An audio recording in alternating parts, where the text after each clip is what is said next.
Et là où je vois bien clair dans le jeu, c'est qu'il y a eu très rapidement des interventions, donc, à la fois de généraux en retraite et d'agents du système au niveau politique, donc là, Marine Le Pen par exemple, qui étaient exactement calés sur la même fréquence, hein, avec le même son de cloche, de nous dire que c'était quelque chose d'extrêmement grave, que c'était la rupture entre le chef de l'État et Macron, entre le chef de l'État et l'armée, pardon, et qu'on n'avait rien vu de plus grave depuis 1961. Allusion au putsch, au vrai faux putsch, je vais revenir dessus, c'est très important, de 1961.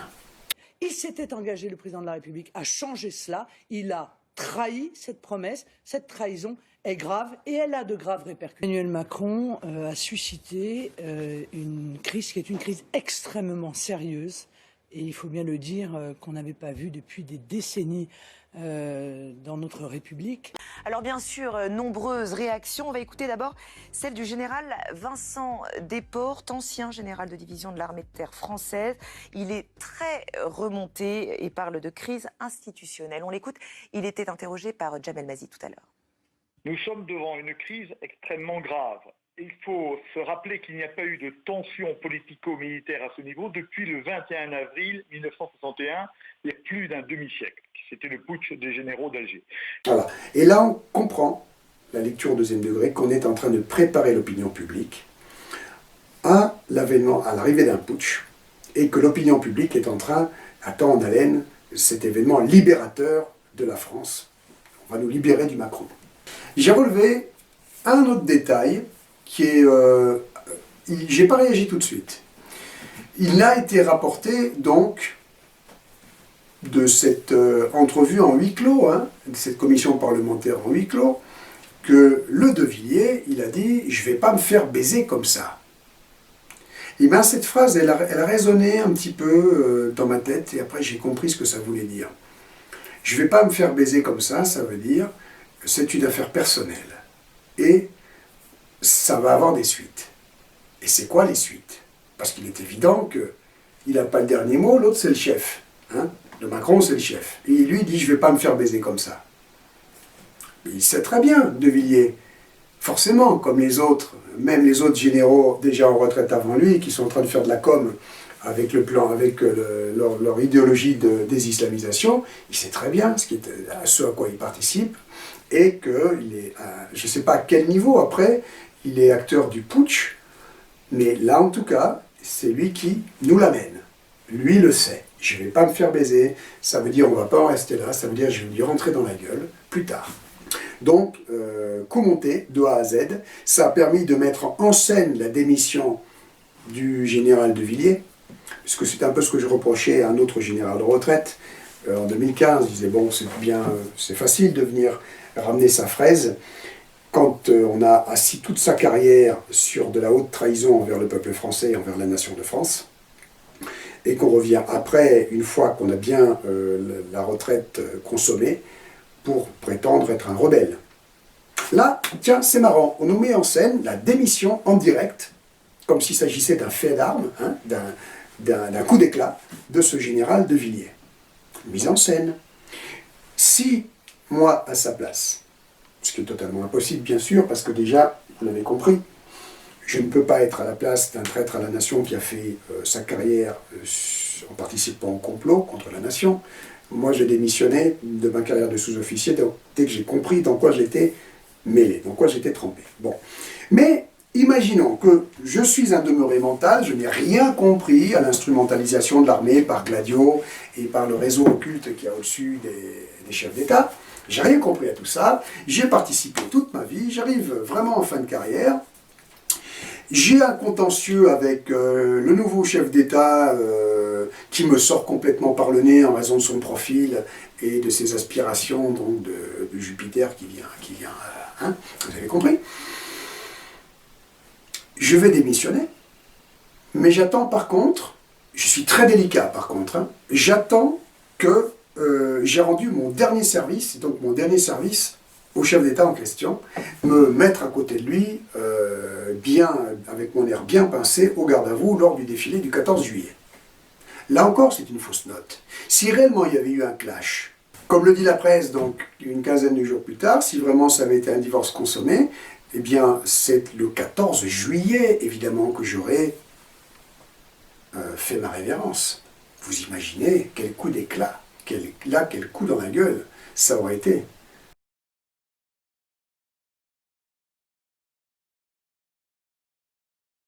C'est pas logique qu'il n'ait pas saisi l'occasion. Vous imaginez la déconfiture du pouvoir en place, la pression qu'il aurait réellement eue entre les mains, si vraiment son idée avait été de défendre le bout de gras pour la vie de ces hommes, beaucoup trop exposés donc, par cette rupture, par cette variable d'ajustement, hein, pour reprendre les mots qui sonnent bien.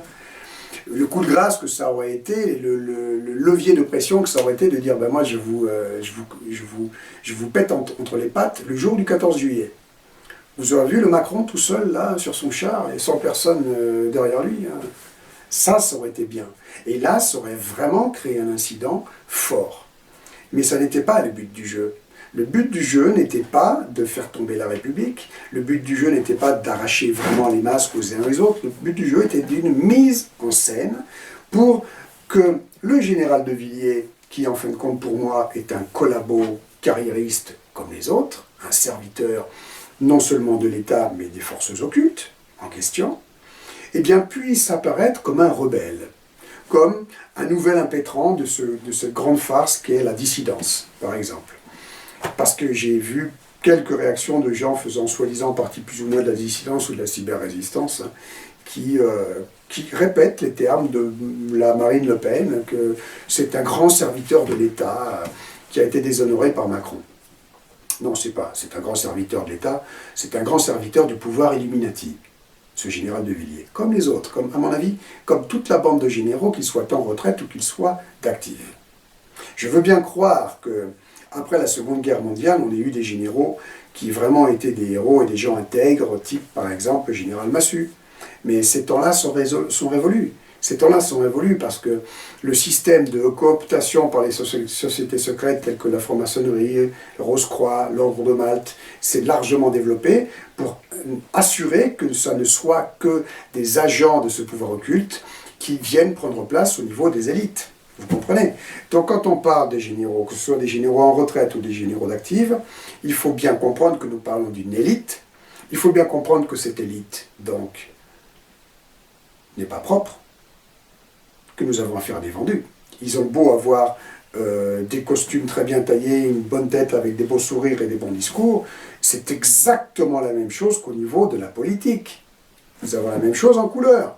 On est dupé par des apparences, et par des belles phrases qui sonnent bien, ce serviteur de la nation, ce héros, parce qu'il porte un placard comme ça, s'il se penche en avant, il se casse la gueule.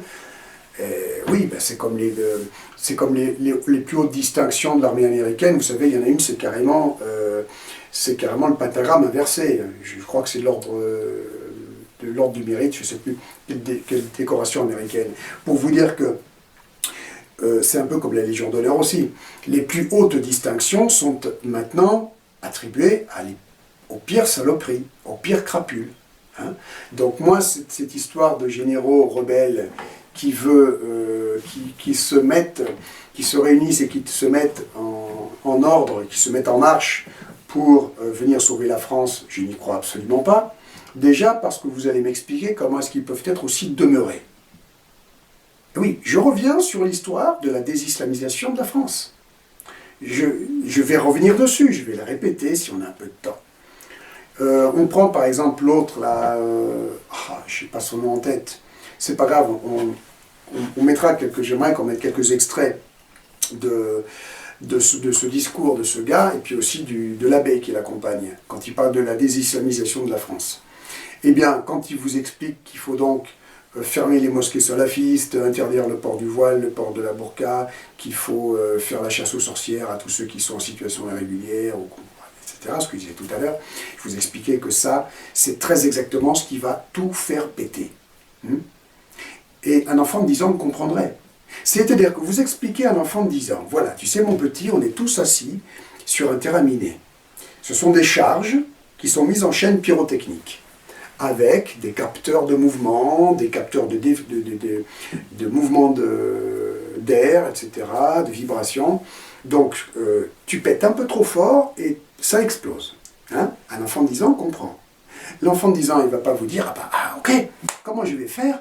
Eh ben, je vais foutre mes mains dedans et je vais jeter les explosifs par la fenêtre. » Vous vous rendez compte que ce sont des hauts stratèges, des généraux en retraite qui vous expliquent, qui vont foutre leurs mains, enfin non, qui vont vous dire à vous de foutre votre main dans les paquets d'explosifs, de les arracher à tous les contacteurs et de les jeter par la fenêtre. Parce que c'est très exactement ça qu'ils proposent. Vous comprenez la fumisterie? Désislamiser la France, ça veut dire déclencher les explosifs qui sont en chaîne pyrotechnique. Ça veut dire déclencher la guerre civile de religion. C'est déclarer la guerre à l'islam dans le monde entier. Avec derrière, pas seulement sur le niveau national, comme je vous l'ai dit, l'Algérie, et derrière l'Algérie, nous avons l'Iran, nous avons la Russie, nous avons la Chine, qui est une des armées les plus puissantes au monde à l'heure actuelle, etc. Nous avons donc quoi en filigrane? Le chaos terminal de la guerre mondiale de religion. Et ce sont donc ces généraux, avec leur tête sympathique, qui se font appeler mon général, ils sont tous à la retraite, qui viennent vous apporter cette brillante stratégie pour répondre à ce qui serait pour eux le problème le plus préoccupant de la France.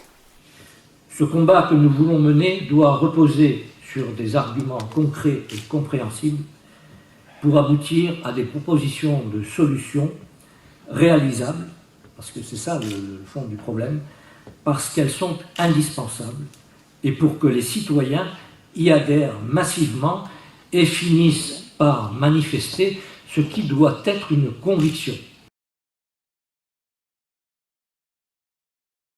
Donc, nous sommes dans un état de droit. Il faut parvenir à inciter, favoriser, provoquer le départ de certains. Et il y a deux façons de provoquer.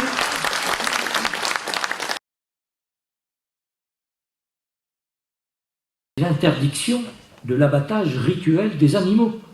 C'est la fermeture des abattoirs halal et l'éradication de cette pratique barbare, indigne d'un pays civilisé.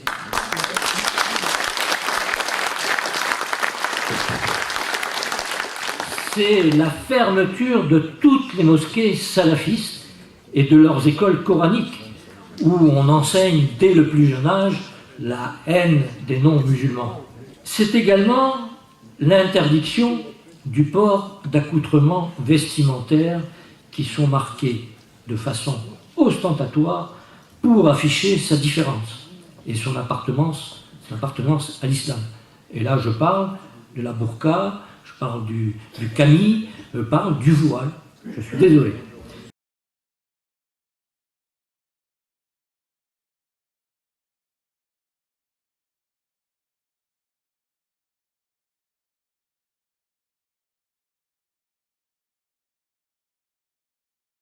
Et cette suite logique, c'est la soumission ou la révolte.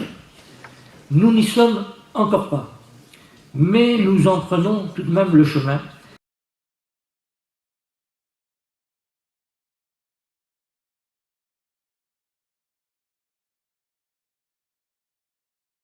Si rien n'est fait, alors que dans la campagne électorale sur les présidentielles actuelles, le problème identitaire, le problème de l'immigration et le danger que représente l'islam, sujets qui devraient être aujourd'hui prioritaires, ne sont même pas évoqués.